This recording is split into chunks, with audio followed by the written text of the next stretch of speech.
2. Januar, Tag 22. Am frühen Morgen haben wir in Antigua festgemacht.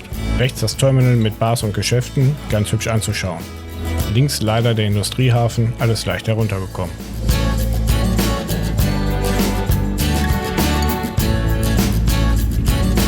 Mit dem Bus fahren wir in den Süden der sehr abwechslungsreichen Insel, alles sehr grün, es gibt dort große flache Ebenen mit Dörfern und Landwirtschaft.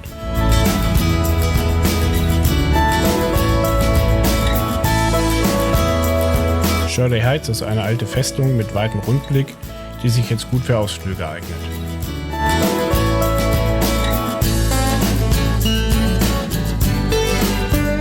Hinten rechts liegt English Harbour, vorne die Freeman's Bay.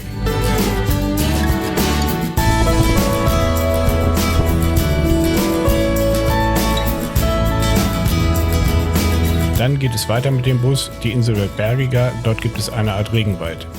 Die Insel bietet wirklich viel Abwechslung.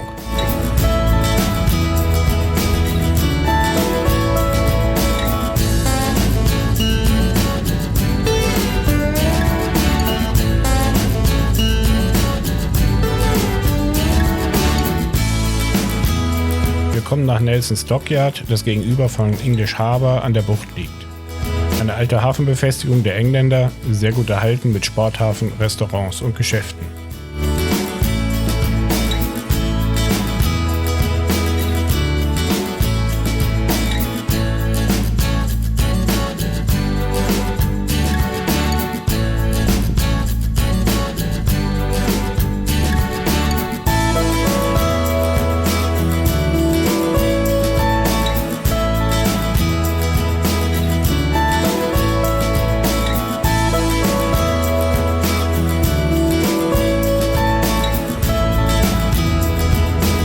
Dann fahren wir weiter Richtung Nordwest zum Jolly Harbour, wo ein Katamaran auf uns wartet.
Wir fahren die Küste hinauf bis zu einer schönen Sandbucht, an der wir mit dem Schiff bis auf den Strand fahren.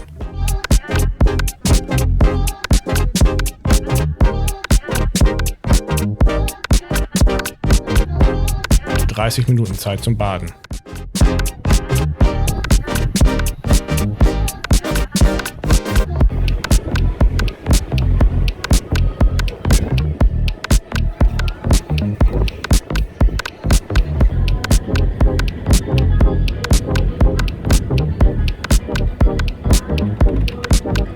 Dann geht es weiter die Küste hoch nach St. John's, wo unser Kreuzfahrtschiff liegt.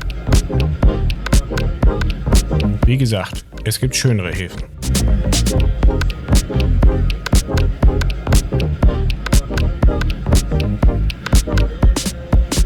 Eigentlich sollten wir um 19 Uhr ablegen, aber ein medizinischer Notfall nebst Ausschiffung verhindert das.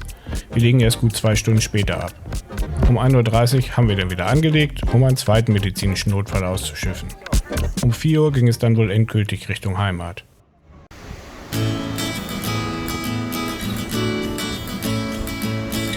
Wieder 6 volle Tage auf dem Atlantik, zurück Richtung Kanaren. Das sonnige Wetter hält an, es wird jeden Tag ein gutes Grad kälter, aber bis zu den Kanaren reicht die kurze Hose.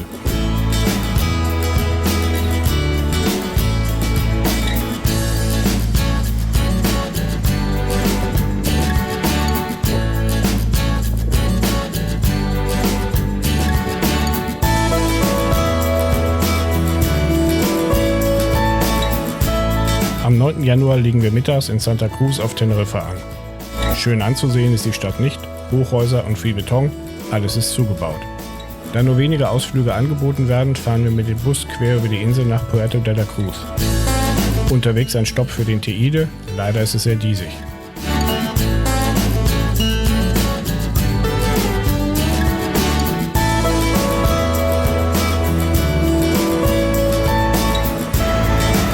Die Küste ist hier überall sehr schroff mit starker Brandung.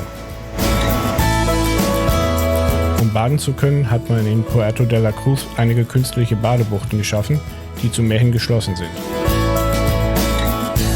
Abends verlassen wir dann Teneriffa mit Kurs auf Bremerhaven. Ohne Stopp geht es 5 Tage zurück. 1 bis 2 Häfen wie zum Beispiel Madeira hätten wir jetzt gut noch besichtigen können. Schade, so ist es jetzt langweilig, da TUI auch quasi kein Programm anbietet und es draußen zu kalt ist.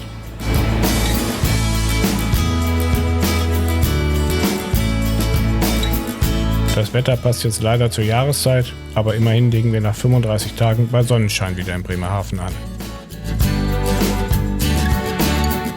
Und das war's dann auch.